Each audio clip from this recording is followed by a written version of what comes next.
East odds, Philly is in the driver's seat at 1, then the Cowboys, then the frisky Commanders, and then way back at number 4 is the resurgent Daniel Jones, let's say.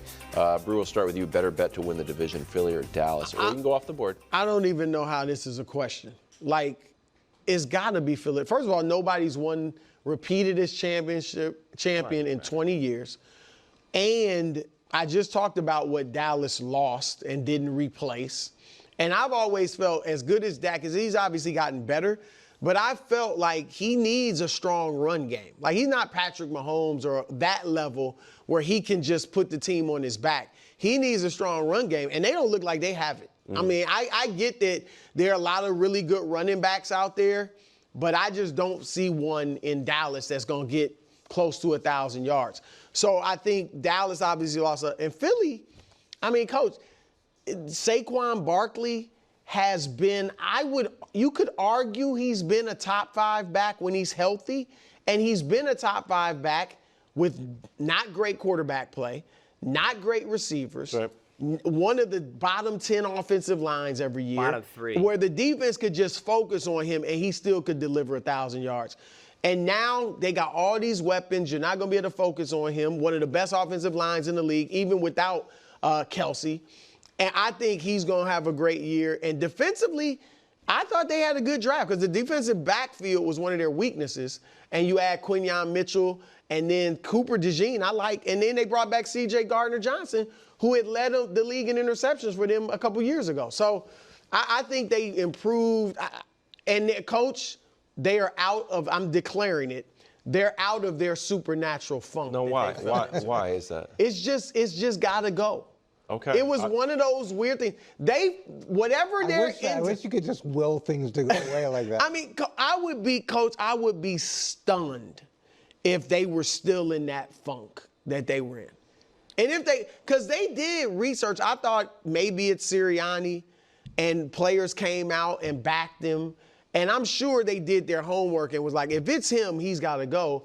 And they found out he wasn't the reason. At least that's what they think. It's supernatural. And in fairness to Dallas, as ugly as the way that they exited last year from the playoffs, Philly's end of the season was ugly. It was terrible. I mean, watching that slow decline to where it ended up in a whimper against Tampa Bay, that was terrible. And as you said, Dallas has lost. I think they lost 5 starters, which is the 4th most they've ever lost in franchise history in offseason, 2 of them being starters on the offensive line. You transition the defensive coordinator. The head coach is in a lame duck year. And now you have 3 stars, and all 3 stars are frustrated from a contract perspective. So you've got that issue boiling. And what I appreciate about what Philly did is they needed to upgrade, and so they went and got a pass rusher who has been very effective. Talked about Saquon, so that they did some things in free agency, and then their weakness, like you said, was the secondary, and they went and aggressively addressed that. Then they bring in Vic Fangio, who's been very good over time. He's a former head coach. He's got that perspective. That can help Nick. You adjust some things on the offensive side and go and get Kellen Moore. So they did some things to say, okay, we're in this funk, but we're going to proactively go out and try to address the problems that we had. And I thought they did a good job of effectively doing that. With all the new offensive coordinator, Vic Fangio, coming in, are we sure this is just going to be seamlessly work all of a sudden that Jalen Hurts has got a new offensive coordinator, defense? No, Fangio's brand new. I don't think it's going to seamlessly work, but when you have what they had defensively, especially in the secondary, and you infuse some youth in there, so you got the youth in the secondary and some youth in defense, you go get a pass rusher that can really help you, and then you get a veteran defensive coordinator with a history of success and head coaching experience. It's not seamless, but it's about as much as you can do to try to address the known problems that you have. Now, how that all takes, and look, what's Sirianni and Jalen Hurts' relationship going to be like? Not great. I mean, it hasn't been. It's not great. So can Kellen Moore help that along and add some different perspective to the offense? It's funny. Wilds is kind of being devil's advocate there because he literally just was part of the whole Super Bubble clip like about a week ago, I guess, at this point, or just a few days ago at this point, where he was very high and vehemently defending the Eagles. Not to say that he's being negative towards Eagles, but it is funny to see him kind of flip around on that.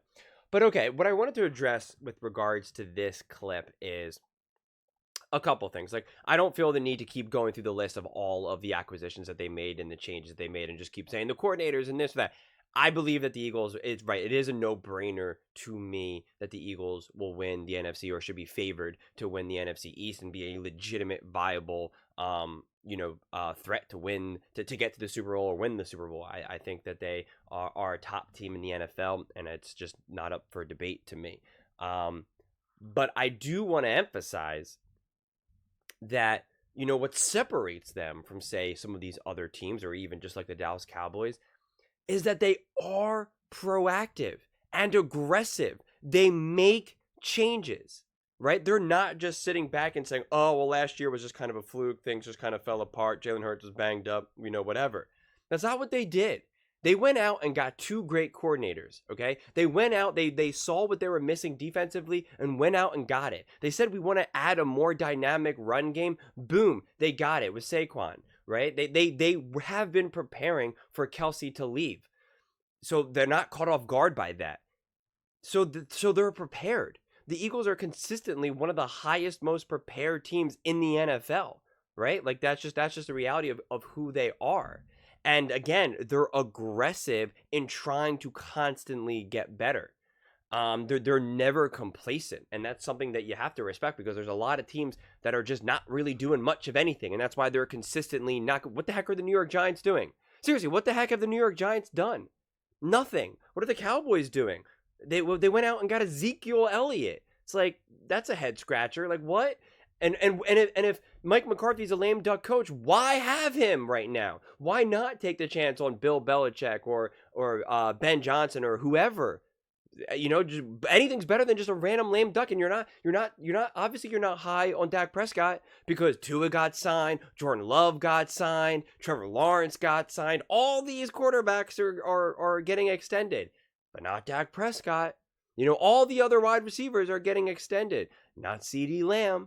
So it's just like the Cowboys are not being aggressive at all. They're just being complacent and just saying, all right, let's just run it back. Even though we lost some players, we'll replace them with less than, and we'll see what happens.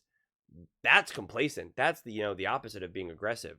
So that's what, to me, the lack of those moves, and just within the division itself, you can see what the Eagles are doing to try to get to that next level, to get back to the Super Bowl and ultimately win the Super Bowl.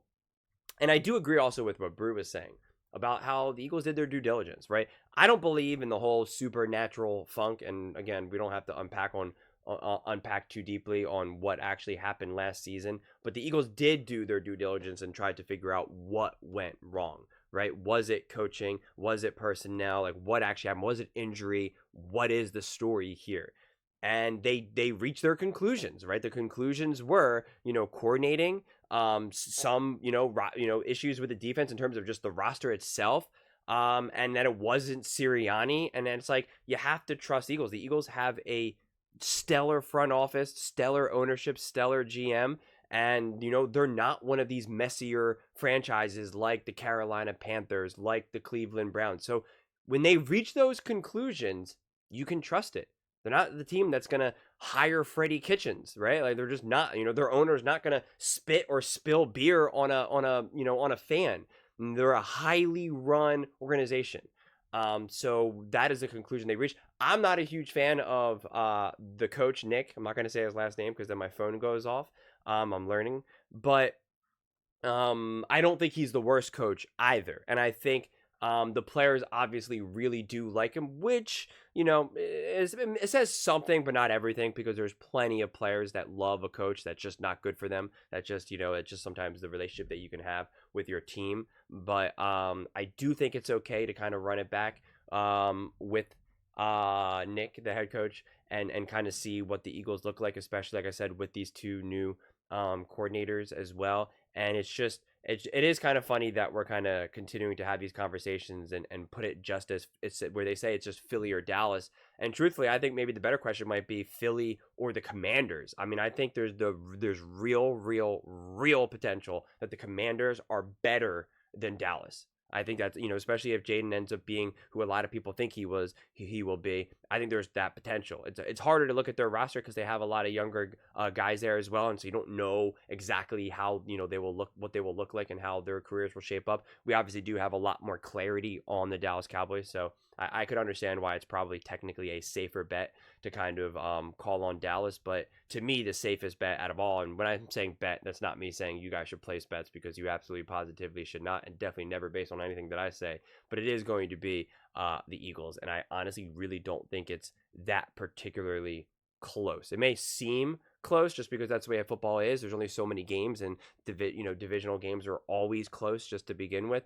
But it's just look at the roster. Just look at what they're building. Look at what they've actually proven to be able to do, aka go to the Super Bowl only a couple years ago, and then compare that to the Dallas Cowboys, and it's just not there. And I just don't see how possibly the Dallas Cowboys are going to be able to find this next level that's now going to magically make them better. I just don't see it happen. And I think if the Eagles didn't fall apart, they would have clearly won the division. So the Cowboys wouldn't have even been where they were in the first place. And yet they proved that they weren't good enough. So I see that as more an indictment on the Cowboys rather than saying, hey, look how the Eagles, lost their season, how their season ended. If anything, I'm just like, well, look, the Cowboys proved that they never really belonged there in the first place.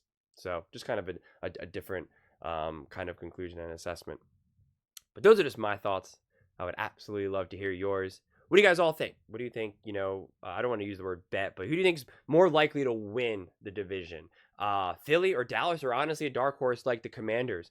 Let me know in the comments below. I read every single comment, so whether you agree with me or disagree with me. Either way, let's get in some discussions. Let's get in some fights. But ultimately, let's just have some fun. And please do consider subscribing. We are building an amazing community here, and I would absolutely love to see you part of it. I want to build something that we all genuinely feel connected to. Something that we're really excited to be part of. I think we're well on our way to doing it. And please don't forget to give this video a thumbs up, as it really does help with the visibility and the algorithm. Thank you so much, and see you next time.